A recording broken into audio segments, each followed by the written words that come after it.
Hello friends, welcome to Panacea Classes. आप लोगों का स्वागत है पेनिशिया क्लासेस में। आज मैं ब्रह्मांड पढ़ाऊंगी। ये एक नया इनिशिएटिव है, प्रीलिम्स बूस्टर सीरीज के नाम से चलेगा। ये पूरा ज्योग्राफी इसमें पढ़ाया जाएगा। ठीक है, ज्योग्राफी पढ़ाया जाएगा। हिस्ट्री का क्लास चल ही रहा है प्रीलिम्स के लिए।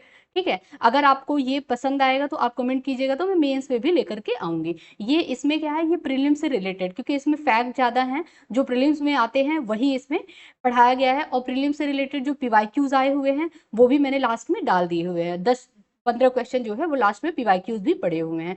तो हम लोग कैसे पढ़ेंगे, हम लोग एक एक टॉपिक पढ़ेंगे, फिर उससे रिलेटेड जो पीवाईक्यूज पूछे हुए हैं वो भी हम लोग इसमें देख लेंगे, जिससे कि हम लोग को एक आइडिया लग जाएगा कि किस टाइप के क्वेश्चन एग्जाम में बन रहे हैं।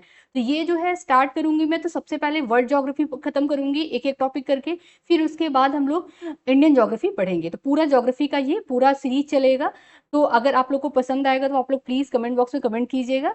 चलिए हम लोग स्टार्ट करते हैं। आज जो हम लोग का टॉपिक है वो है ब्रह्मांड। ठीक है, ये प्रीलिम्स के लिए ही है, अगर मेंस के लिए चाहिए होगा तो मैं दूसरा लेकर के आऊंगी। ठीक है, तो सबसे पहले हम लोग ब्रह्मांड किसे कहते हैं ये देख लेते हैं। तो देखिए, सामान्य रूप से पृथ्वी, ग्रहों, उपग्रहों, सौर मंडल, तारों एवं आकाश गंगाओं के जो सम्मिलित पुंज हैं उनको ब्रह्मांड कहा जाता है। ठीक है, ब्रह्मांड के संदर्भ में क्लाडियस टाल्मी ने सर्वप्रथम बताया कि पृथ्वी ब्रह्मांड के केंद्र में है और सूर्य तथा अन्य जो ग्रह है वो इसकी परिक्रमा करते हैं।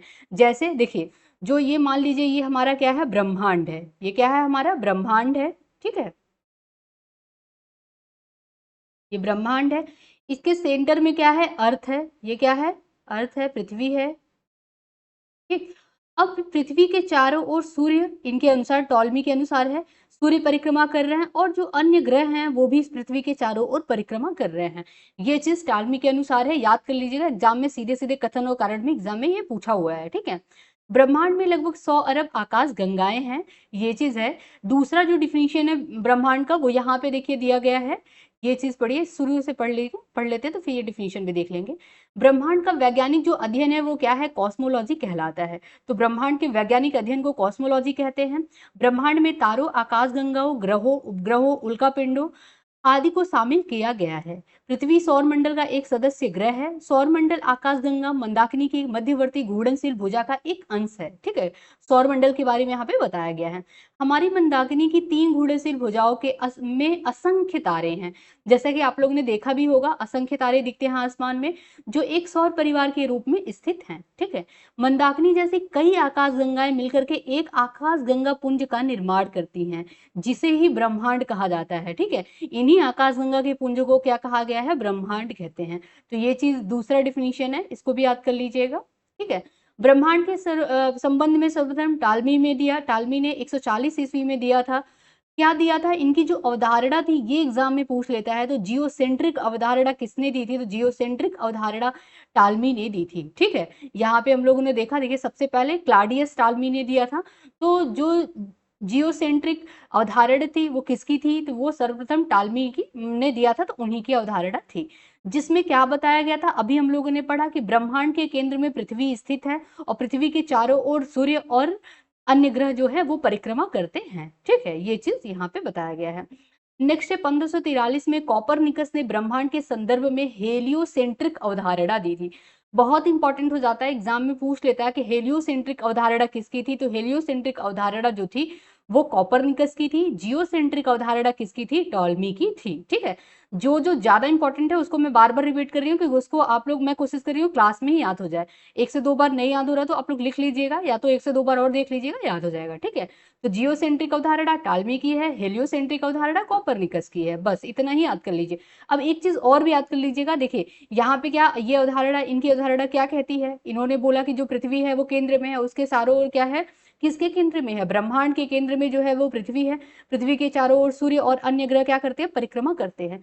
लेकिन जो कॉपरनिकस ने बताया, उन्होंने उल्टा बताया। उन्होंने क्या बताया कि जो सूर्य है वो ब्रह्मांड के केंद्र में है, ना कि पृथ्वी। इसमें बताया गया है टॉलमी में कि पृथ्वी ब्रह्मांड के केंद्र में है। कॉपरनिकस ने बताया कि सूर्य जो है वो हमारे ब्रह्मांड के केंद्र में है। ठीक है, ये क्या है सर, सन जो है हमारे ब्रह्मांड के केंद्र में है, इसके चारों ओर पृथ्वी परिक्रमा करती है और अन्य ग्रह परिक्रमा करते हैं।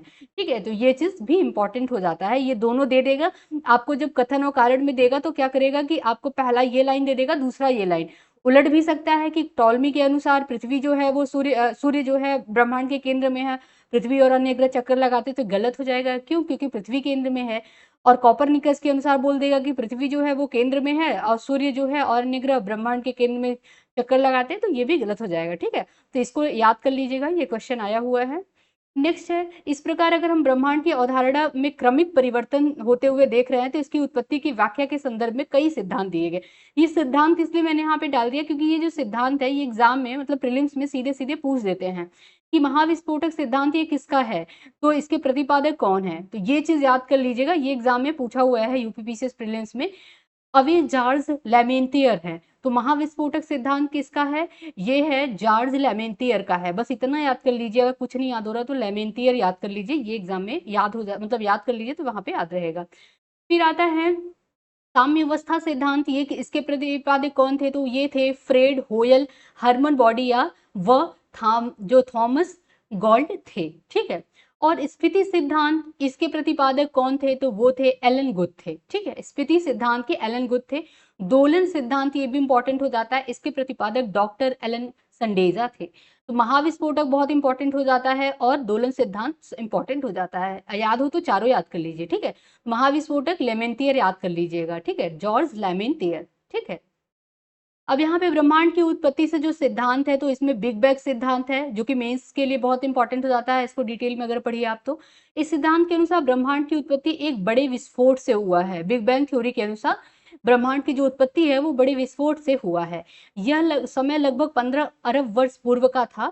इसका आयतन जो है वो अति निम्न और तापमान जो था वो बहुत ज्यादा, टेम्परेचर बहुत हाई था और जो वॉल्यूम था वो जो बहुत मिनिमम था, बहुत कम था। ठीक है, आयतन क्या था? बहुत कम था और तापमान क्या था? बहुत उच्च था। इसका प्रमाण आकाशगंगाओं के बीच बढ़ती दूरियों से देखा जा सकता है। तो इन्होंने प्रमाण भी दिया कि इसका प्रमाण आकाशगंगा के बीच जो दूरियां बढ़ रही हैं उससे देखा जा सकता है। ठीक है, फिर आता है खगोलीय पिंड। खगोलीय पिंड के बारे में हम लोग पढ़ लेते हैं। तो आकाश में दिखाई पड़ने वाली अनेक पिंड जैसे तारे, आकाशगंगा, ग्रह, उपग्रह, क्षुद्र ग्रह, धूमकेतु इत्यादि क्या कहलाते हैं? खगोलीय पिंड। जैसे ये बेसिक नॉलेज के लिए आपको पता होना चाहिए कि खगोलीय पिंड में क्या क्या आते हैं। ठीक है, तो जो हमें आकाश में दिखाई पड़ने वाले जो अनेक पिंड है उसे खगोलीय पिंड कहते हैं। क्या क्या दिखाई देता है? तारे, आकाशगंगा, ग्रह, उपग्रह, क्षुद्र ग्रह, धूमकेतु, ये सब दिखाई देते हैं। ठीक है, फिर आता है हब्बल का नियम। हब्बल का नियम भी इंपॉर्टेंट हो जाता है। वर्ष 1929 में एडविन हब्बल ने डॉपलर सिद्धांत के आधार पर यह प्रमाण दिया कि ब्रह्मांड का विस्तार हो सकता है। तो इन्होंने किसके सिद्धांत के आधार पे बताया? तो डॉपलर सिद्धांत के आधार पे इन्होंने बताया कि ब्रह्मांड का विस्तार हो सकता है, मतलब हो सकता नहीं है, हो रहा है। ठीक है, सॉरी, यहाँ पे ब्रह्मांड का विस्तार हो रहा है। हब्बल ने इसके लिए रेड शिफ्ट परिघटना को प्रतिपादित किया। तो ये चीज इंपॉर्टेंट हो जाता है प्रीलिम्स के पॉइंट ऑफ व्यू से कि रेड शिफ्ट जो परिघटना थी, जो अवधारणा थी, वो किसकी थी? तो वो हब्बल की थी। ठीक है, तो हब्बल के नियम के अनुसार रेड शिफ्ट जो है वो इनकी परिघटना थी। बस इतना याद कर लीजिए। ठीक, अंतरिक्ष में रेड शिफ्ट परिघटना ब्रह्मांड के निरंतर विस्तरण के साक्ष्य हैं। यानी कि जो रेड शिफ्ट की घटना है वो ब्रह्मांड के लगातार विस्तारण यानी कि बढ़ने की घटना है, वो विस्तार हो रहा है ब्रह्मांड का, ये चीज इन्होंने कहा हब्बल महोदय ने। ठीक है, फिर हिग्स बोसान। हिग्स बोसान सन 1960 में वैज्ञानिक पीटर हिग्स बोसान ने इस सिद्धांत को प्रतिपादित किया था। हिग्स बोसान जो सिद्धांत है जिसके अनुसार ब्रह्मांड में एक हर खाली जगह में एक फील्ड बना हुआ है जिसे हिग्स फील्ड कहा जाता है। ठीक है, इस फील्ड में छोटे छोटे कण मौजूद होते हैं जिन्हें हिग्स बोसान या गॉड पार्टिकल कहा जाता है। ये चीज है इंपॉर्टेंट कि जो, अब इसको ऐसे भी पूछ सकता है कि जो गॉड पार्टिकल का सिद्धांत ये हिग्स बोसान ने दिया था। इन्होंने क्या बोला था? सिंपली ये बोला था कि ब्रह्मांड में मतलब जो खाली जगह है, ब्रह्मांड में जो खाली जगह है वो क्या है? वो एक फील्ड बना रहा है, एक जैसे खाली जगह फील्ड बना रहा है जिसे हिग्स फील्ड कहा जाता है। और जहां पे क्या है, छोटे छोटे जो कण मौजूद हैं हिग्स फील्ड में, उसको क्या कहते हैं? उसको हिग्स बोसान या तो गॉड पार्टिकल कहा गया है। ठीक है, ये चीज है। अब देखिए जो ब्रिटिश वैज्ञानिक हिग्स, ये जो हिग्स बोसान थे ये ब्रिटिश वैज्ञानिक थे, ये भी याद कर लीजिएगा कि किस देश के थे? तो ब्रिटिश वैज्ञानिक थे। 1964 में गॉड पार्टिकल की अवधारणा को पेश किया था जो भारतीय वैज्ञानिक सत्येंद्र नाथ बोस ने बोसान थ्योरी पर आधारित की थी। ठीक है, तो ये जो था, जो किया था, जो भारतीय वैज्ञानिक सत्येंद्र नाथ बोस ने बोसान थ्योरी पर आधारित थी, जो उसी को इन्होंने क्या किया था, जो गॉड पार्टिकल की अवधारणा दी थी वो इसी से रिलेटेड थी। ठीक है, ब्रह्मांड के इस रहस्य को जानने के लिए सर्न ने, यानी कि CERN, जहाँ सर्न ने जुलाई 2012 में हिग्स बोसान से मिलता जुलता सब एटॉमिक पार्टिकल की खोज की सफलता हासिल की। ठीक है, तो ये एक फैक्ट है, इसको याद कर लीजिएगा। फिर आता है आकाशगंगा क्या है, तो आकाशगंगा तारों का एक विशाल पुंज है। प्रत्येक आकाशगंगा में अरबों तारे हैं। आकाशगंगा को प्रायद्वीपीय ब्रह्मांड भी कहा जाता है। एग्जाम में पूछ सकता है कि प्रायद्वीपीय ब्रह्मांड किसे कहा जाता है, आपको दे देगा। ठीक है, क्षुद्र ग्रह दे देगा, आकाशगंगा दे देगा। तो क्या है, आकाशगंगा जो है उसको प्रायद्वीपीय ब्रह्मांड कहते हैं। मिल्की वे क्या होता है, हमारी पृथ्वी की अपनी एक मंदाकिनी है, जिसे सबसे पहले गैलीलियो ने देखा था। तो जो हमारी पृथ्वी की अपनी एक मंदाकिनी है, जिसे सबसे पहले किसने देखा था, तो गैलीलियो ने देखा था। ठीक है, आकाशगंगा की सबसे नजदीकी मंदाकिनी को क्या कहा जाता है, देवयानी कहा जाता है। ये पूछ सकता है कि देवयानी किससे रिलेटेड है, तो ये मिल्की वे से रिलेटेड है, मतलब मंदाकिनी से रिलेटेड है। आकाशगंगा की सबसे नजदीकी जो मंदाकिनी है वो है देवयानी। ठीक है, ये चीज है। आकृति के आधार पर 3 प्रकार की आकाशगंगाएं हैं। सर्पिल, सर्पिल जो आकाशगंगा है, इसके केंद्र में तारों का अधिक जमाव पाया जाता है। ये तस्तरी के आकार की आकाशगंगाएं होती हैं, जैसे कि एंड्रोमेडा। ठीक है, फिर आता है हमारा दीर्घवृत्तीय। ठीक, तो एलिप्टिकल, ये है क्या, ब्रह्मांड की लगभग 2/3 आकाशगंगा जो है वो क्या है, दीर्घवृत्तीय है। ये सर्पिल आकाशगंगा से आकार में छोटी होती हैं। इसका जो आकार है वो अंडाकार होता है। और इस प्रकार आकाशगंगा में नवीन तारों का निर्माण, मतलब इस प्रकार की जो आकाशगंगा है इसमें नवीन तारों का निर्माण नहीं होता है। ये चीज याद कर लीजिएगा, इंपॉर्टेंट है कि दीर्घवृत्तीय जो हमारे आकाशगंगा है उसमें नवीन तारों का निर्माण नहीं होता है। जो थर्ड टाइप है उसमें नवीन तारों का निर्माण होता है। देखिए यहाँ पे दिया हुआ है, नवीन तारों का निर्माण होता है। अनियमित जो है आकाशगंगा उसमें होता है। ठीक है, तो ये 3 प्रकार की है, 3 प्रकार की आकाशगंगाएं, सर्पिल है, दीर्घवृत्तीय है, और क्या है, अनियमित है। तो ठीक है, अब दीर्घवृत्तीय में नवीन तारों का निर्माण नहीं होता है। नवीन तारों का निर्माण होता किसमें है, अनियमित में होता है। ठीक है, अब स्टार्स, तारे के बारे में पढ़ लेते हैं। तो आकाशगंगा में गैस एवं धूल के जो बादल होते हैं उन्हें तारा कहते हैं। ठीक है, ये बेसिक तो आपको पता ही रहना चाहिए, इसलिए मैंने बेसिक्स यहाँ पे डाल दिया है। संभवतः धूलकण और गैसों से तारों का निर्माण होता है। तो किससे तारों का निर्माण होता है, तो धूलकण और गैसों से होता है। ठीक है, ये तारे निरंतर ऊर्जा मुक्त रहते हैं। सूर्य भी एक क्या है, तारा है, ये भी इंपॉर्टेंट है। सूर्य क्या है, एक तारा है। क्षुद्र ग्रह क्या होता है, एस्ट्रॉइड। मंगल एवं बृहस्पति ग्रह के मध्य पाए जाने वाले जो छोटे आकाशीय पिंड होते हैं उनको क्षुद्र ग्रह कहा जाता है। इंपॉर्टेंट है, मंगल और बृहस्पति ग्रह के बीच में ही पाया जाएगा, उसे क्षुद्र ग्रह कहते हैं। ठीक है, इसका निर्माण भारी धातुओं से होता है। ये क्षुद्र ग्रह जब पृथ्वी से टकराते हैं तो पृथ्वी की सतह पर विशाल गर्त का निर्माण करते हैं। महाराष्ट्र की जो लोनार लेक है वो इसी का उदाहरण है। तो महाराष्ट्र की जो लोनार लेक है वो क्षुद्र ग्रह का ही निर्माण है। ठीक है, तो ये चीज बहुत इंपॉर्टेंट हो जाता है। तो किसका उदाहरण है, महाराष्ट्र की लोनार लेक, ये क्षुद्र ग्रह का ही उदाहरण है। ठीक है, नेक्स्ट आता है धूमकेतु। तो कॉमेट्स, ये क्या होते हैं, ये हिमस्थित गैसों से निर्मित होते हैं। ठीक, हिमस्थित मतलब ठंडी, जो बर्फ में जमी जो गैसें हैं बर्फ जैसी, उनसे निर्मित होते हैं। ऐसे चट्टानी एवं धातु पदार्थ हैं जो सूर्य से मिलने वाली उष्मा के कारण पिघलकर पूछ बनाते हुए सूर्य के चारों ओर चलते हैं। ठीक है, पुच्छल तारा आप लोगों ने देखा होगा, तो वो वही धूमकेतु है। ठीक है, और क्या है, इसके प्रत्येक 76 वर्ष बाद, मतलब यह जो है वो प्रत्येक 76 वर्ष बाद दिखाई पड़ता है। एक बार दिखाई देता है तो 76 वर्ष बाद फिर दिखाई देता है। इसका पूछ सदैव सूर्य के विपरीत दिशा में होता है। ये बहुत इंपॉर्टेंट है, धूमकेतु का ये पूछ जो है ये पूछ लेता है एग्जाम में कि सदैव ये पृथ्वी के विपरीत दिशा में, सॉरी, सूर्य के विपरीत दिशा में होगा। सूर्य के तरफ नहीं होगा, विपरीत दिशा में होगा। ठीक है, फिर आता है उल्का। उल्का क्षुद्र ग्रह अन्य आकाशीय पिंडों के टुकड़े होते हैं। उल्का क्या है, ये क्षुद्र ग्रह या अन्य आकाशीय पिंडों के टुकड़े होते हैं जो पृथ्वी के गुरुत्वाकर्षण क्षेत्र में प्रवेश करते हैं।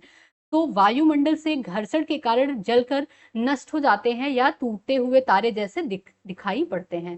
तो जो उल्का पिंड है, जो तारा हम लोग देखते हैं रात में कि तारा टूट गया, तो ये क्या है, ये उल्का है। ठीक है, अब कैसा है क्या है ये आप समझ लीजिए, 1 से 2 बार इसको पढ़िए, याद हो जाता है। अब कॉन्सेप्ट पता रहना चाहिए। ठीक है, फिर आता है कृष्ण छिद्र, जिसको ब्लैक होल कहते हैं। ठीक है, ब्लैक होल बहुत इंपॉर्टेंट है। किसी अघूर्णनशील श्वेत वामन तारे का जो सीमाकारी द्रव्यमान है वो 1.44 है। ये चंद्रशेखर सीमा कहलाता है। ये याद कर लीजिए कि चंद्रशेखर सीमा जो है, बस प्रीलिम्स के लिए इतना इंपॉर्टेंट है, मेंस में जाएंगे तो डिटेल में थोड़ा दिया हुआ है। तो चंद्रशेखर सीमा किसे कहते हैं, जो सीमाकारी जो द्रव्यमान इसका जो है ये अगर 1.44 है तो ये क्या है, ये चंद्रशेखर सीमा है। अगर इससे नीचे जाएगा तो चंद्रशेखर सीमा से नीचे बोलेंगे, ऊपर जाएगा तो ऊपर। ठीक है, जब इसका द्रव्यमान सूर्य से बहुत अधिक होता है तो इसमें क्या होता है, विस्फोट हो जाता है तथा ये न्यूट्रॉन तारा बन जाता है। तो जो इसका जो है ये सूर्य के बहुत समीप होगा तो इसका विस्फोट होगा। क्यों? क्योंकि द्रव्यमान सूर्य से बहुत अधिक होगा तो इसमें विस्फोट होता है और ये न्यूट्रॉन तारा बन जाता है। इसका निर्माण न्यूट्रॉनों से होता है, इसलिए इसका पदार्थ अत्यधिक जो होता है संघनित होता है। ऐसे अत्यधिक घनत्व वाले पदार्थ से युक्त पिंडों को ही कृष्ण छिद्र कहा जाता है। तो कृष्ण छिद्र किसे कहा जाता है वो चीज यहाँ पे बताया गया है। ठीक है, नेक्स्ट आता है सौर मंडल। ये भी इंपॉर्टेंट हो जाता है। सोलर सिस्टम, सूर्य की परिक्रमा करने वाले विभिन्न ग्रह, क्षुद्र ग्रह, धूमकेतु, उल्काएं, उपग्रह, आकाशीय पिंड के परिवार को क्या कहते हैं? सौर मंडल कहते हैं। ठीक है, जैसा कि आप लोग देख पा रहे हैं यहाँ पे दिया हुआ है। सौर मंडल में सूर्य के अतिरिक्त उसके 8 ग्रह हैं। इसका आकार जो है वो तस्तरी नुमा है। इसके मध्य में क्या है? सौर मंडल के मध्य में सूर्य स्थित है। देखिए यहाँ पे जो है सूर्य स्थित है, सॉरी ये है। संपूर्ण सौर मंडल का व्यास कितना है? तो वो 733 करोड़ मील है। ये चीज एग्जाम के लिए इंपॉर्टेंट है कि सौर मंडल का व्यास कितना है, तो 733 करोड़ मील है। ठीक है, पृथ्वी सूर्य से लगभग कितनी किलोमीटर दूरी पर स्थित है? तो 2.496 इंटू 108 किलोमीटर की दूरी पर स्थित है। तो ये चीज याद कर लीजिए कि 2.4 इंटू 108 किलोमीटर की दूरी पर स्थित है। आकार एवं संरचना की दृष्टि से सौर मंडल के ग्रहों को 2 भागों में विभक्त किया गया है, आंतरिक ग्रह और बाह्य ग्रह। ठीक है, आंतरिक ग्रह के अंतर्गत बुध, शुक्र, पृथ्वी और मंगल आते हैं। तो ये चीज है, आकार और संरचना की दृष्टि से बांटा गया है। तो आंतरिक जो ग्रह है उसके अंतर्गत बुध, शुक्र, पृथ्वी और मंगल है। बाह्य ग्रह के अंतर्गत बृहस्पति, शनि, अरुण व वरुण है। ठीक है, आंतरिक ग्रहों का घनत्व अधिक होता है और बाह्य जो ग्रह हैं उनके घनत्व कम होते हैं। तो ये चीज याद कर लीजिए, बाह्य ग्रह के जो घनत्व है वो कम, बृहस्पति, शनि और अरुण एवं वरुण। ठीक है, अब यहाँ पे है तत्व, अगर देख ले तो ये एग्जाम में पूछा हुआ है। तो हाइड्रोजन कितने हमारे पृथ्वी पे जो है, हमारे अर्थ पे कितने परसेंट में पाया जाता है? तो 71% पाया जाता है। हीलियम 27.1% और कार्बन, नाइट्रोजन एवं नियोन कितना पाया जाता है? 1.5%। लौह वर्ग के जो तत्व हैं वो 0.5% पाया जाता है। ठीक है, तो आई होप आप लोगों को क्लियर हो गया होगा ब्रह्मांड। अब हम लोग इससे रिलेटेड कुछ पीवाईक्यूज देख लेते हैं, जिससे हम लोग को एक आइडिया लग जाएगा कि इस टाइप के क्वेश्चन एग्जाम में बन रहे हैं। देखिए ये बीपीएससी प्री 2015 का क्वेश्चन है। इसमें पूछा है वैज्ञानिक जिन्होंने सर्वप्रथम खोज की कि पृथ्वी सूर्य के चारों ओर घूमती है। तो किसने सर्वप्रथम खोजा कि जो पृथ्वी है वो सूर्य के चारों ओर क्या है? घूमती है। ये कॉपरनिकस ने खोजा था कि पृथ्वी जो है वो सूर्य के चारों ओर घूमती है। दूसरा है, किस वैज्ञानिक ने पहली बार कहा था कि पृथ्वी सूर्य के चारों ओर चक्कर लगाती है और पृथ्वी ब्रह्मांड के केंद्र बिंदु नहीं है? तो ये किसने कहा था? ये भी कॉपरनिकस ने कहा था। ठीक है, नेक्स्ट है सूर्य तथा पृथ्वी के मध्य जो ग्रह हैं वो कौन कौन से ग्रह हैं? तो सूर्य और पृथ्वी के मध्य जो स्थित ग्रह है वो है बुध और शुक्र। ठीक है, ये चीज है। नेक्स्ट है यहाँ पे गोल्डीलॉक्स जोन जो है शब्द निम्नलिखित में से किसके संदर्भ में अक्सर समाचारों में देखा गया है? तो ये यूपीएससी 2015 का क्वेश्चन है। ये है बाह्य अंतरिक्ष में पृथ्वी जैसे ग्रहों की खोज के लिए देखा गया है। ठीक है, देखिए यहाँ पे अगर ऑप्शन एलिमिनेट करेंगे तो वो भी आ जाएगा आंसर। आप इसको क्या है, गोल्डी लॉक्स जोन है, ये बाह्य अंतरिक्ष यानी कि हमारे जो अंतरिक्ष में पृथ्वी जैसे ग्रहों की खोज के लिए ये है। जैसे बाहरी अंतरिक्ष में हम पृथ्वी जैसे जो ग्रह उसकी खोज में हमें ये जो है समाचार में देखा गया है। ठीक है, नेक्स्ट आता है सौर मंडल का प्रधान आकाशीय पिंड जो है वो कौन सा है? तो वो है सूर्य। सौर मंडल का प्रधान आकाशीय सेंटर में है कौन? सूर्य है। ठीक है, तो आई होप आप लोगों को क्लियर हो गया होगा, एक आइडिया भी लग गया होगा किस टाइप के पीवाईक्यूज आ रहे हैं। तो आज हम लोग यहीं तक रखते हैं, फिर मैं कल नेक्स्ट लेक्चर लेके आऊंगी। ऐसे एक एक लेक्चर करके मैं पूरा इसको खत्म कर दूंगी, वर्ल्ड ज्योग्राफी, फिर उसके बाद इंडियन ज्योग्राफी। ठीक है, तो आप लोग को पसंद है तो चैनल को लाइक एंड सब्सक्राइब करना ना भूलिए। आज के लिए बस इतना ही, तब तक के लिए धन्यवाद।